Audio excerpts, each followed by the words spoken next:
Three students now charged after making separate shooting threats on social media. The threat on Monday sent Oak Ridge High School into lockdown. Police say all three face act of terrorism and threat of mass violence on school property charges. Two are also charged with conspiracy. All three are now in custody. The DA says they could face detention hearings as soon as tomorrow. Oak Ridge Schools says any student who makes a threat in the future will be expelled and will face criminal charges.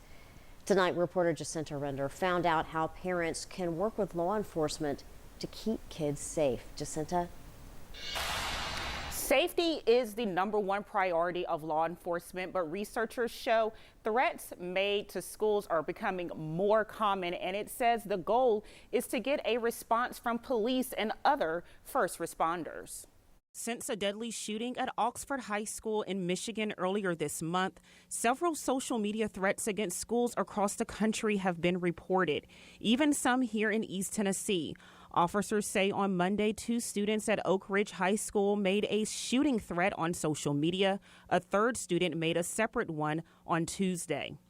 All 3 were arrested and face terrorism charges.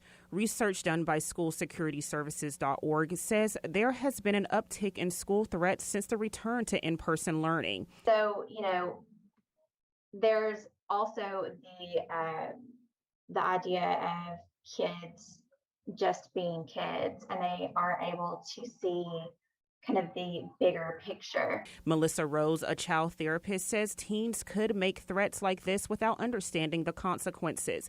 So yes, there's so much that kids do that we just don't understand. Officers agree and say parents need to pay close attention to their teens. I would think, particularly when it comes to social media, it's important for parents to keep tabs on what their kids are doing on social media.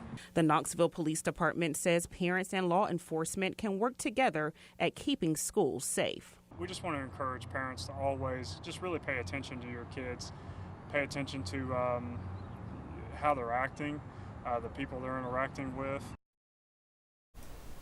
The child psychologist I spoke to also says some students make threats to get attention due to the lack of communication at home. She says this is another important reason to talk and have open, honest conversations with your children. Beth?